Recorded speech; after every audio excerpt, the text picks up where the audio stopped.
নমস্কার বন্ধুরা, কেমন আছেন আপনারা? আশা করছি সকলে ভালো আছেন। আরেকটি রোমাঞ্চকর গল্পে আপনাদের স্বাগত জানাই। চলুন শুরু করা যাক। আরে, আপনি আমাকে এত বড় রেস্টুরেন্টে নিয়ে এসেছেন, লোকজন কি বলবে?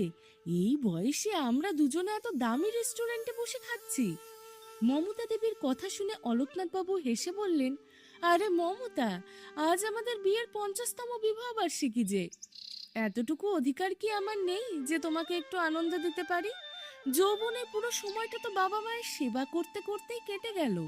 তাদের দীর্ঘ অসুস্থতা, ওষুধপত্র, হাসপাতালের খরচ, সবকিছুতেই আমাদের সঞ্চয় শেষ হয়ে যেত। কিন্তু আজ যা সামান্য জমাতে পেরেছি, তা দিয়ে তোমাকে এই ছোট্ট সুখটা দিতে চাই। এখন তো আমাদের ছেলেও বড় হয়ে গেছে, নিজের নতুন ব্যবসা শুরু করছে। আমি অবসর নিয়েছি, ভেবেছি এবার বাকি জীবনটা শান্তিতেই কাটাবো। এরপর অলোকনাথবাবু তার স্ত্রীকে চমকে দেওয়ার জন্য একটি কেক অর্ডার করলেন। রেস্টুরেন্টে কেক কেটে উপস্থিত ওয়েটারদেরকেও খাওয়ালেন এবং হাসি মুখে বললেন, আজ আমাদের বিবাহ বার্ষিকী।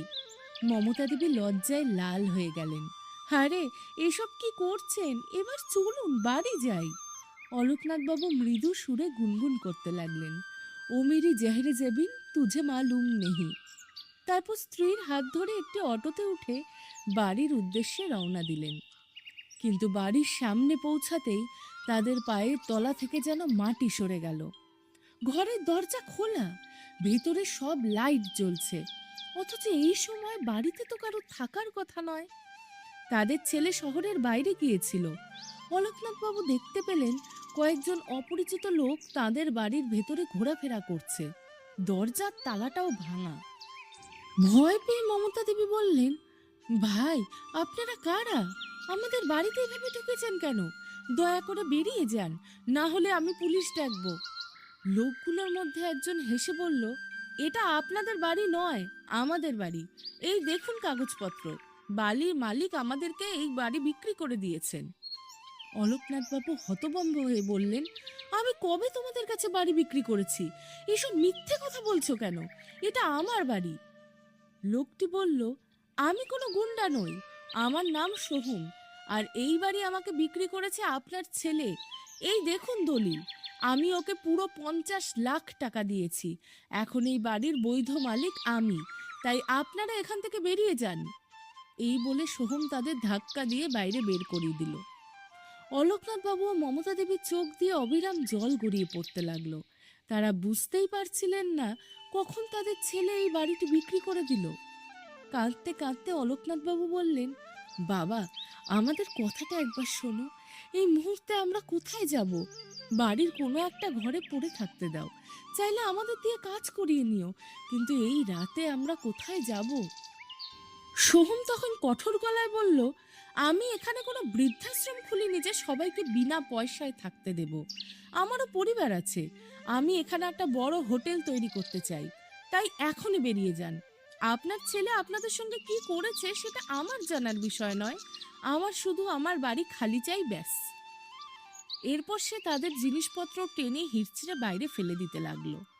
অলোকনাথবাবু ছুটে গিয়ে নিজের সিন্দুক খুললেন, কিন্তু তার সিন্দুক সম্পূর্ণ খালি।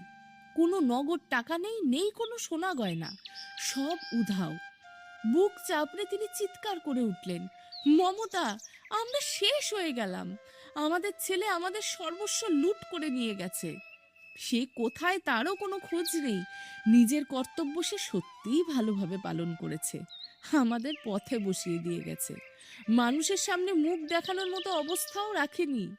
মমতা দেবী চোখ মুছতে মুছতে বললেন, এইভাবে বলো না, সব ঠিক হয়ে যাবে। দুজন নিজেদের ব্যাগ নিয়ে বাড়ির আঙিনায় বসে পড়লেন। রাতটুকু সেখানেই কাটালেন।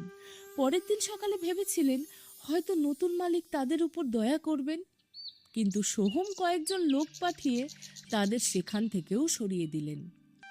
এবার তারা ভাবতে লাগলেন তারা কোথায় যাবেন। মমতা দেবী বললেন, এই শহরে তো আমাদের কেউ নেই, কার বাড়িতে যাব? অলোকনাথবাবু বললেন, চিন্তা করো না মমতা, কোথাও না কোথাও নিশ্চয়ই মাথা গোজার ঠাঁই পাবো। হঠাৎ তার মনে পড়ল, মমতা, এই শহরে আমার একজনই বন্ধু আছে, হয়তো এই বিপদের দিনে সেই আমাদের সাহায্য করতে পারবে। চলো ওনার বাড়িতে যাই। দুজনে দীননাথ বাবুর বাড়িতে পৌঁছে দরজায় কড়া নাড়লেন। একজন যুবক দরজা খুলে বলল, কাকে চান? ভেতর থেকে কান্নার আওয়াজ ভেসে আসছিল। অলোকনাথ বাবু উদ্বিগ্ন হয়ে বললেন, দীননাথ কোথায়? আমি ওর সঙ্গে দেখা করতে এসেছি। যুবকটি চোখের জল মুছতে মুছতে বলল, আঙ্কেল, বাবা আর বেঁচে নেই। আমরা এখনই তার শেষকৃত্যের প্রস্তুতি নিচ্ছি। খবরটি শুনে অলোকনাথবাবু ভেঙে পড়লেন। বন্ধুর নিথর দেহ জড়িয়ে ধরে কাঁদতে কাঁদতে বললেন, তুইও চলে গেলি বন্ধু? তুই তো বলেছিলি যখনই আমার দরকার হবে তুই পাশে দাঁড়াবি। আজ তোকে ডাকছি, কিন্তু তুই আর উঠেও দাঁড়াতে পারছিস না। দীননাথবাবুর শেষকৃত্য সম্পন্ন হলো। সব কাজ শেষ হওয়ার পর অলোকনাথবাবু আর মমতা দেবী যখন ফিরে যাচ্ছিলেন, তখন আর দীননাথবাবুর ছেলে দীপ তাদের থামিয়ে বলল, আঙ্কেল, আপনাদের কোনো সমস্যা হয়েছে কি? অলোকনাথবাবু বললেন, না বাবা, তেমন কিছু নয়। তারা চলে যেতে উদ্যত হতেই দীপ আবার বলল, আমাকে নিজের ছেলে মনে করুন। বাবা নেই ঠিকই, কিন্তু এই বাড়িতে আজও আপনাদের সেই একই অধিকার আছে যা আগে ছিল। বলুন, কি হয়েছে? ছেলে শব্দটি শুনে অলোকনাথবাবুর চোখ আবার ভিজে উঠল। তিনি ধীরে ধীরে সব ঘটনা খুলে বললেন, বাবা, আমি দীননাথের কাছে একটু সাহায্য চাইতে এসেছিলাম। আমার নিজের ছেলে বাড়ি বিক্রি করে আমাদের রাস্তায় বসিয়ে দিয়েছে। ভেবেছিলাম দীননাথ হয়তো কিছু সাহায্য করবে, কিন্তু সে তো আজ আর এই পৃথিবীতেই নেই। দীপ এক মুহূর্ত দেরি না করে বলল, বাবা নেই তো কি হয়েছে? আমি তো আছি। আমি আপনাদের যতটা সম্ভব সাহায্য করব। এই বাড়িকে নিজের বাড়ি ভাবুন। আপনারা এখানেই থাকবেন। আপনাদের কোনো কষ্ট হতে দেব না। অলোকনাথ বাবুর চোখ বেয়ে অশ্রুধারা নেমে এলো। তিনি মনে মনে ভাবলেন, আমার নিজের রক্তের সন্তান যেখানে পর হয়ে গেল, সেখানে বন্ধুর ছেলে আজ সত্যিকারের সন্তানের মতো এসে পাশে দাঁড়ালো। বাবা, তুমি যে আপনজনদের মতো আমার সঙ্গে কথা বলছো, সেটাই অনেক বড় ব্যাপার। শুধু মাথা গোজার একটা ঠাঁই পেলেই হবে। বাকি নিজের রুজি রুটির ব্যবস্থা আমরা নিজেই করে নেব। দীপ বলল, একদিকে আমাকে ছেলে বলছেন আর অন্যদিকে নিজের ভেবে পর করে দিচ্ছেন কেন আঙ্কেল? বাড়ির পেছনে গেস্ট রুমটা খালি আছে, চাইলে আপনারা সেখানে থাকতে পারেন। অলোকনাথ বাবু ও মমতা দেবী তাদের সমস্ত জিনিসপত্র নিয়ে গেস্ট রুমে গুছিয়ে রাখলেন। পবন বলল, আঙ্কেল, যতদিন না আপনি কোনো কাজ বা চাকরি খুঁজে পাচ্ছেন, ততদিন এখানে নিশ্চিন্তে থাকুন। এই বয়সে আবার কে কাজ করে বলুন তো? বৃদ্ধ বয়সে তো ছেলের কর্তব্য বাবা মায়ের দেখাশোনা করা। যাই হোক, এটাকে নিজের বাড়িই ভাবুন। এখন চলুন, কিছু খেয়ে নিন। তারপর সে আবেগঘন কণ্ঠে বলল, দয়া করে চলুন আঙ্কেল। আপনার মধ্যে আমি আমার বাবার ছায়া দেখতে পাই। মনে হচ্ছে হারিয়ে যাওয়া বাবাকে যেন আবার ফিরে পেয়েছি। চলুন, কিছু খেয়ে নিন। সকাল থেকে না খেয়ে আছেন। অলোকনাথবাবু দীর্ঘশ্বাস ফেলে বললেন, ঠিক আছে বাবা, তুই যখন বলছিস তখন খেয়ে নেব, যদিও গলা থেকে কিছু নামবে না। দীপ শান্তভাবে বলল, আমি সব বুঝতে পারছি আঙ্কেল। আপনার মনের ওপর দিয়ে কি ঝড় বয়ে যাচ্ছে সেটা আমি অনুভব করতে পারছি। নিজের ছেলে যে ক্ষত দিয়েছে সেটা এত সহজে তো ভরার নয়। তারপর সে স্ত্রীকে ডাকলো, সুমনা, তাড়াতাড়ি আঙ্কেল আন্টির জন্য খাবার পরিবেশন করো। সুমনা বিরক্ত হয়ে বলল, এক মিনিট, এদিকে আসুন তো। আপনি কিভাবে যাকে তাকে বাড়িতে নিয়ে আসেন?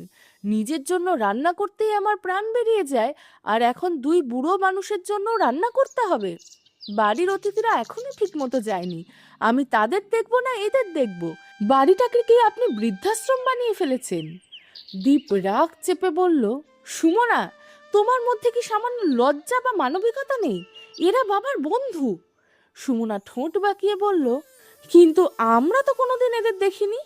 আমরা তো মাত্র 1 বছর আগে এখানে এসেছি, তাহলে চিনব কি করে? দীপ বলল, বেচারা আঙ্কেল আন্টি ভীষণ বিপদে আছেন।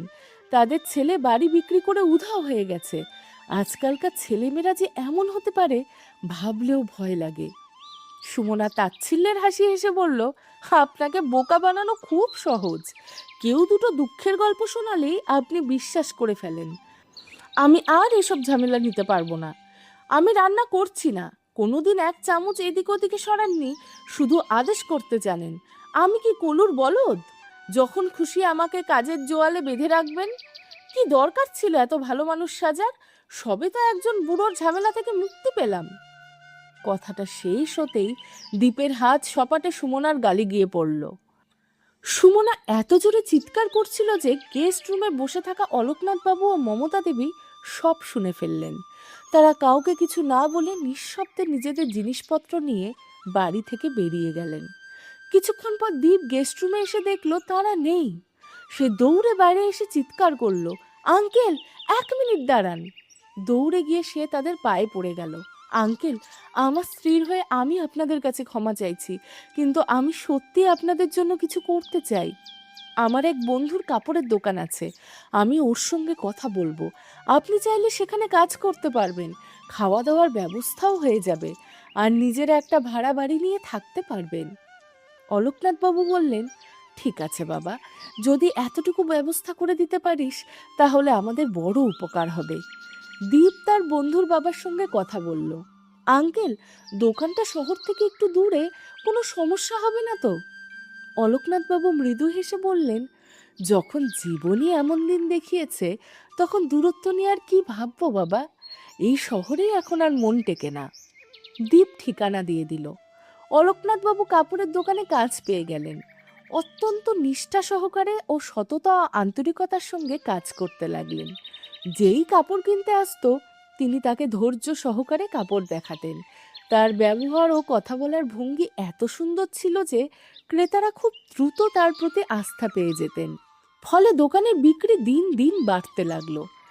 এক সময় অলোকনাথবাবু একজন দক্ষ শিক্ষক ছিলেন। তিনি এমনভাবে পড়াতেন যে ছাত্রছাত্রীরা খুব সহজেই কঠিন বিষয় বুঝে যেত। আজ সেই বোঝানোর ক্ষমতাই ব্যবসার ক্ষেত্রেও অসাধারণ ফল দিচ্ছিল। দোকানের মালিক গোপালবাবু তার কাজে অত্যন্ত খুশি ছিলেন। এদিকে মমতা দেবী ভাড়া বাড়িতে সংসার সামলাতেন। রান্নাবান্না, ঘরের সমস্ত কাজ করার পাশাপাশি প্রতিদিন টিফিন নিয়ে দোকানে যেতেন।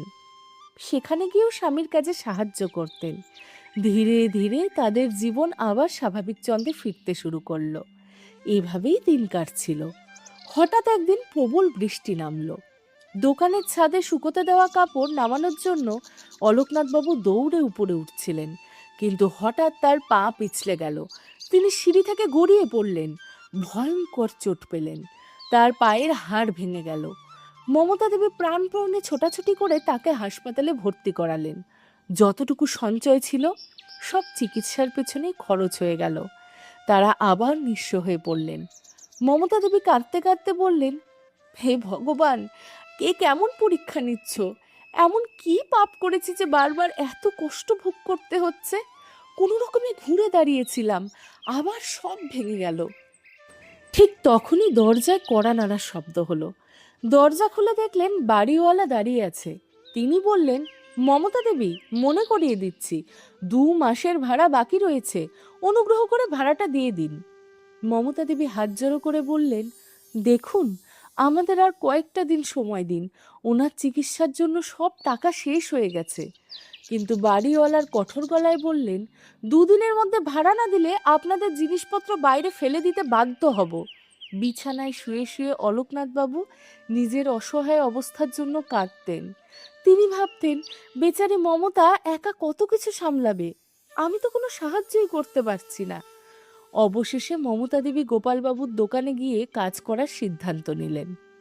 সকালে স্বামীর সব কাজ করে রান্না করে খাইয়ে তিনি দোকানে যেতেন এবং সারা দিন কাজ করতেন।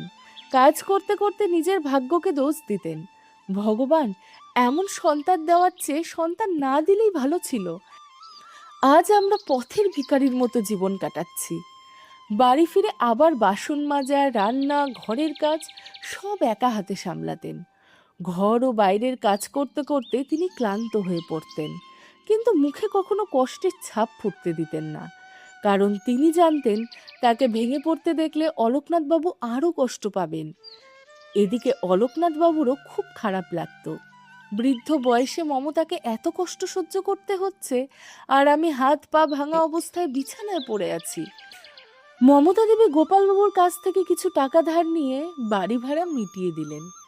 একদিকে তিনি দোকানের কারিগরদের কিছু নতুন ডিজাইনের পরামর্শ দিচ্ছিলেন। মমতা দেবী খুব বেশি শিক্ষিত ছিলেন না, কিন্তু সেলাই, কারুকাজ এবং পোশাক ডিজাইনের প্রতি তার গভীর আগ্রহ ছিল। তিনি নিজের অভিজ্ঞতা কারিগরদের শেখাতে লাগলেন। কারিগররা তার নির্দেশ অনুযায়ী নতুন নতুন পোশাক তৈরি করতে শুরু করলেন। আশ্চর্যের বিষয়, ক্রেতারা সেই ডিজাইনগুলো খুব পছন্দ করলেন। দোকানে তৈরি পোশাক মুহূর্তের মধ্যেই বিক্রি হয়ে যেতে লাগলো। গোপালবাবু দোকানে বড় বড় অর্ডার পেতে শুরু করলেন। এরপর তিনি অনলাইনেও পোশাক বিক্রি শুরু করলেন। ধীরে ধীরে গোপাল গার্মেন্টসের পোশাক অন্য শহরে জনপ্রিয় হয়ে উঠল। দোকানে অভাবনীয় উন্নতি দেখে গোপালবাবু অত্যন্ত খুশি হলেন। একসময় ছোট্ট দোকান কবে যে বিশাল শোরুমে পরিণত হয়েছে তিনি নিজেও টের পাননি। কৃতজ্ঞতা স্বরূপ তিনি মমতা দেবীর বেতন দ্বিগুণ করে দিলেন। এদিকে অলোকনাথবাবুও পুরোপুরি সুস্থ হয়ে আবার হাঁটাচলা শুরু করেছেন। একদিন তার দোকানে এক বিশাল অর্ডার এলো, এক বিয়ের জন্য। কনের বেনারসি শাড়ি, বরের পাঞ্জাবি, পরিবারের সদস্যদের জন্য ডিজাইনার শাড়ি, সবকিছুর অর্ডার দেওয়া হয়েছিল। সময় মতো সব পোশাক তৈরি ও ডেলিভারি হয়ে গেল। শুধু বরের শেরওয়ানিটা পৌঁছানো বাকি ছিল। সেদিন ডেলিভারি বয় তার অসুস্থ মায়ের কারণে কাজে আসতে পারেনি। গোপালবাবু চিন্তায় পড়ে গেলেন। দোকান বন্ধের সময় হয়ে এসেছে, অথচ বরের পোশাক এখনো পৌঁছায়নি। তখন তিনি অলোকনাথবাবুকে ফোন করলেন। অলোকবাবু, যদি কোনো অসুবিধা না থাকে তাহলে এই ঠিকানায় বরের পোশাকটা পৌঁছে দেবেন, আজ ডেলিভারি বয় আসতে পারেনি। অলোকনাথবাবু সঙ্গে সঙ্গে বললেন, না না, কারোর জীবনে এত গুরুত্বপূর্ণ দিনে যেন কোনো সমস্যা না হয়, আমি অবশ্যই পৌঁছে দেব। তাছাড়া এই জায়গাটাও তো খুব দূরে নয়। পার্সেল হাতে নিয়ে ডেলিভারি বয়ের মতো করে তিনি বিয়ের মণ্ডপে পৌঁছালেন।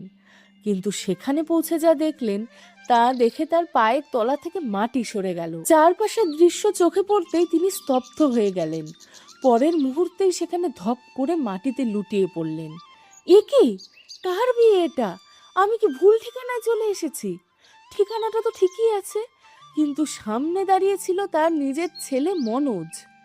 প্রকৃতি যে এইভাবে হঠাৎ বাবা ছেলের মুখোমুখি দেখা করিয়ে দিবে তা অলোকনাথবাবু স্বপ্নেও ভাবেননি। মুহূর্তের মধ্যে যেন তার পুরো পৃথিবীটা কেঁপে উঠল। না, তিনি হাসতে পারছিলেন না, তিনি কাঁদতেও পারছিলেন না। ওদিকে মনোজ চাকর বাকরদের উপর পশুর মতো চিৎকার করছে, এভাবে বিয়ে কি করে হবে? এখনো পর্যন্ত আমার পাঞ্জাবি এসে পৌঁছালো না। জানো তো আমি কার জামাই হতে চলেছি? তোমাদের বিরুদ্ধে যদি মালিকের কাছে অভিযোগ করি তাহলে একদিনও চাকরি টিকবে না। ভয়ে চাকররা তার পায়ে পড়ে গেল। না ছোটবাবু, আমরা ফোন করে খোঁজ নিয়েছি, আপনার পোশাক এখনই চলে আসবে, দয়া করে মালিকের কাছে অভিযোগ করবেন না। মনোজ তাদের লাথি মেরে সরিয়ে দিল। দূর হয়ে যা সামনে থেকে, আগে আমার জন্য কফি নিয়ে আয়, মুড খারাপ করিস না। যে হোটেলে বিয়েটা হচ্ছিল সেখানে বর ও কনে দুজনেই আলাদা ঘরে প্রস্তুতি নিচ্ছিল। মনোজ নিজের ঘরে ছিল আর কনে সাজছিল নিজের কক্ষে। অলোকনাথবাবু মনে মনে ভাবলেন, জানি না এবার কোন নিষ্পাপ মেয়ের জীবন নষ্ট করতে চলেছে। আগে তো আমার সংসারটাই শেষ করে দিল, এবারে রাস্তায় নামিয়ে দিল। এবার কাকে ধ্বংস করবে কে জানে। যাই হোক, পাঞ্জাবি নিয়ে এসেছি, দিয়ে তো যেতেই হবে। তিনি ধীরে ধীরে ছেলের ঘরের দিকে এগোলেন। মনোজ নিজের বাবাকে সামনে দাঁড়িয়ে থাকতে দেখে হতবাক হয়ে গেল। আরে, তুমি ভিখারির মতো আমার বিয়েতে কেন এসেছো? এখান থেকে চলে যাও। মালিক যদি জানতে পারে আমি তোমাদের মতো দু পয়সার রাস্তার লোকের ছেলে যে বাড়ি বাড়ি ডেলিভারি করে বেড়ায়, তাহলে ওরা মেয়ের বিয়ে আমার সঙ্গে দেবে না, আর কোনোদিন নিজের মুখ দেখাবে না। তারপর হঠাৎ ঠোঁটে বিদ্রূপের হাসি এনে বলল, যেহেতু এসেই পড়েছো, একটা কাজ করে যাও, এই পাঞ্জাবিটা আমাকে পরিয়ে দাও। অলোকনাথবাবু নিঃশব্দে ছেলেকে পাঞ্জাবি পরিয়ে দিলেন। মনোজ আয়নায় নিজেকে দেখে বলল, ফিটিং তো ঠিকই আছে, আর শোনো, ওখানে আমার জুতো রাখা আছে, সেটাও পরিয়ে দাও। অলোকনাথবাবু ছেলের মুখের দিকে স্থির দৃষ্টিতে তাকিয়ে রইলেন। মনোজ বিরক্ত হয়ে বলল, এভাবে তাকিয়ে আছো কেন? আমি তোমার ছেলে নই, আমি তোমার মতো ভিখারি বাবা মাকে অনেক আগেই ত্যাগ করেছি। এসব শুনে অলোকনাথবাবু চোখ ভিজে উঠল। তিনি ধীরে ধীরে বললেন, তুই বলেছিলি নতুন ব্যবসা শুরু করবি, তাই বাড়িটা ব্যাংকে বন্ধক রাখার কথা বলে আমার সই নিয়েছিলে, আর তুই পুরো বাড়িটাই বিক্রি করে দিলি। মনোজ ঠান্ডা গলায় বলল, আমি তোমাদের মতো কষ্টের জীবন কাটাতে চাইনি। প্রতিদিনের অভাব অনটন আমার ভালো লাগতো না। যখন পরিশ্রম না করেও ধনী হওয়া যায়, তখন আমি খেটে মরবো কেন? আসলে অলোকনাথবাবু একসময় প্রাইমারি স্কুলের শিক্ষক ছিলেন। অসংখ্য কষ্ট আর সংগ্রামের মধ্য দিয়ে জীবন কাটিয়েছেন। যা সামান্য উপার্জন করতেন, তার বেশিরভাগই বাবা মায়ের চিকিৎসায় খরচ হয়ে যেত। কোনো রকমে সংসারের গাড়িটাকে টেনে নিয়ে গেছেন। কিন্তু মনোজ ছোটবেলা থেকেই ছিল লোভী ও প্রতারণাপূর্ণ স্বভাবের। সে খুব দ্রুত বড় লোক হতে চাইতো। ছোটবেলা থেকে অভাব দেখেছিল বলে শর্টকাট পথ বেছে নিয়েছিল।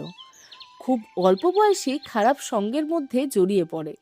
চুরি, প্রতারণা, ঠকবাজি সবকিছুই তার অভ্যাসে পরিণত হয়।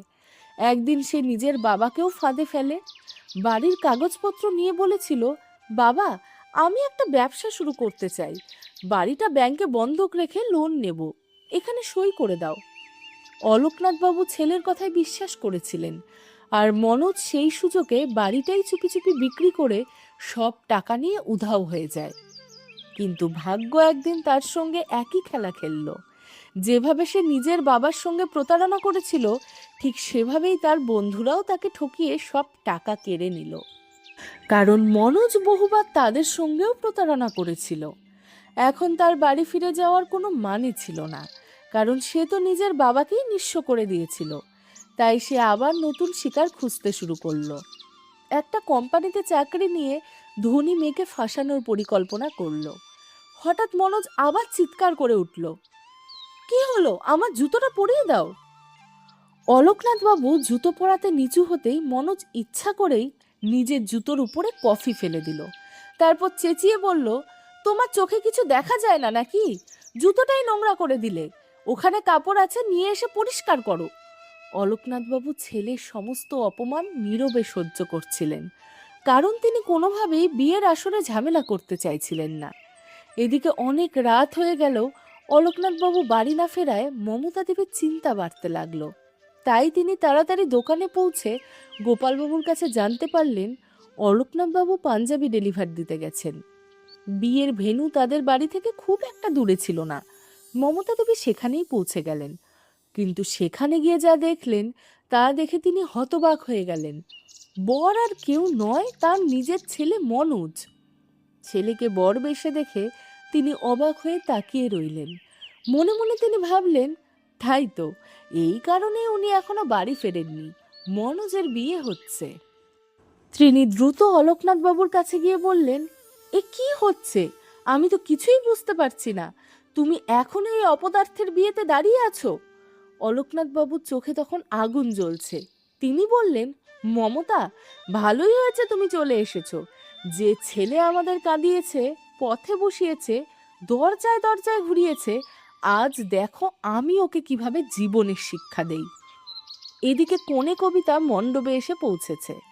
অনুষ্ঠান শুরু হতে না হতেই অলোকনাথবাবু ক্যামেরাম্যানকে ইশারা করলেন। যে ক্যামেরাম্যান বিয়ের ভিডিও করছিল, সে আগেই অলোকনাথবাবু ও মনোজের সমস্ত কথোপকথন গোপনে রেকর্ড করে ফেলেছিল। পরের মুহূর্তে সেই ভিডিওই বড় স্ক্রিনে চালানো হলো। সবার সামনে মনোজের আসল চেহারা বেরিয়ে এলো। ভিডিওতে দেখা গেল মনোজ বলছে, ওই কালো মেয়েকে কেউ বিয়ে করতে চাইতো না। আমি ওকে ভালোবাসি না, শুধু ওর সম্পত্তির জন্য বিয়ে করছি, না হলে আমার মতো স্মার্ট ছেলে ওর দিকে তাকাতেও না। কবিতা আমার বসের একমাত্র মেয়ে, আর কোম্পানির অর্ধেক মালিক। সত্যিটা জানার পরে কবিতার মাথায় যেন আকাশ ভেঙে পড়ল। সে বুঝতে পারল তার প্রতি মনোজের ভালোবাসা ছিল না, ছিল শুধু অভিনয়। 7 পাকে বাধা পড়ার আগেই সে নিজের গাঁটছড়ায় আগুন লাগিয়ে দিল এবং সজোরে মনোজের গালে চড় কষিয়ে বলল, তুই আমাকে নয়, আমার টাকাকে ভালোবেসেছিস। রাগে তার জ্বলন্ত আগ্নেয়গিরির মতো লাল হয়ে উঠেছিল মুখ। মনোজ ভয়ে কাঁপতে কাঁপতে বলল, সব মিথ্যে, মিথ্যে, এই বুড়ো আমার বাবা নয়, ও মিথ্যে বলছে। কিন্তু উপস্থিত অতিথিরা একে একে মনোজকে থাপ্পড় মারতে শুরু করলো। ঘামে ভিজে গেল মনোজ। তখন অলোকনাথবাবু সামনে এসে কবিতাকে বললেন, মা, আমি আগেই তোমার ঘরে গিয়ে সব সত্যি বলতে চেয়েছিলাম। এই ছেলেটা কত নিচে নামতে পারে তুমি জানো না। যে নিজের বাবা মাকেও রাস্তায় নামিয়ে দিতে পারে, সে তোমার সঙ্গেও একই কাজ করতো মা। ওর কাছে টাকাই সব কিছু। কবিতা চোখের জল মুছে বলল, স্যার, আপনি আমাকে চিনতে পারেননি। আমি আপনারই ছাত্রী ছিলাম। স্কুলে আপনার সততার কথা সবাই জানতো। আপনাকে দেখেই চিনে ফেলেছি।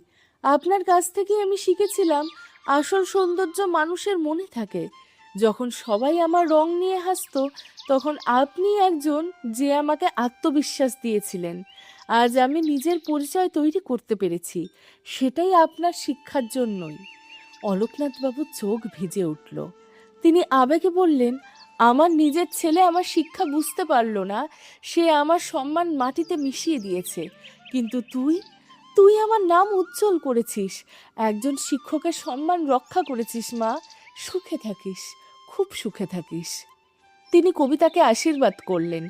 এরপর উপস্থিত সকল অতিথির কাছে ছেলের কাজের জন্য ক্ষমা চাইতে লাগলেন। অবশেষে কবিতা প্রতারণার অভিযোগে মনোজকে পুলিশের হাতে তুলে দিল। হাতকড়া পরার আগে কবিতা বলল, তোমাকে আমার আসল শ্বশুর বাড়িতে পাঠাচ্ছি, জেলে। এবার সেখানেই বাসর রাত পালন করো। মনোজ কাঁদতে কাঁদতে অলোকনাথবাবুর পায়ে পড়ে গেল। বাবা, আমার মতো অপদার্থের ক্ষমা চাওয়ারও অধিকার নেই, তবুও আমি ক্ষমা চাইছি। যদি পারো আমাকে ক্ষমা করে দাও। আমি আমার ভুলের জন্য ভীষণ অনুতপ্ত। কিন্তু অলোকনাথবাবু ও মমতা দেবী অনেক আগেই তাকে মন থেকে মুছে ফেলেছিলেন। তারপর তারা নিজের জীবনে আবার ফিরে গেলেন। মমতা দেবীর প্রতিভা ধীরে ধীরে সবার সামনে ফুটে উঠল। তিনি ক্রমশ সফল হতে লাগলেন। আজ তাদের নিজের বাড়ি আছে, গাড়ি আছে, কাজের লোক আছে, সব কিছু আছে। কিন্তু তবুও তারা গরিব ও অসহায় মানুষের সাহায্য করতে কখনো ভুলে যান না। কারণ অলোকনাথবাবু কোনোদিন টাকার পেছনে ছোটেননি। তিনি সারা জীবন সাদাসিধে ও সম্মানের জীবনই বেছে নিয়েছিলেন। তো বন্ধুরা, আপনাদের কি মনে হয়, যে ছেলে নিজের বাবা মাকে রাস্তায় নামিয়ে দিয়েছিল, তাকে কি অলোকনাথবাবুর ক্ষমা করা উচিত ছিল? গল্পটি ভালো লাগলে অবশ্যই লাইক, শেয়ার ও সাবস্ক্রাইব করবেন। এতক্ষণ গল্পটি শোনার জন্য আপনাদের সবাইকে হৃদয়ের অন্তঃস্থল থেকে ধন্যবাদ।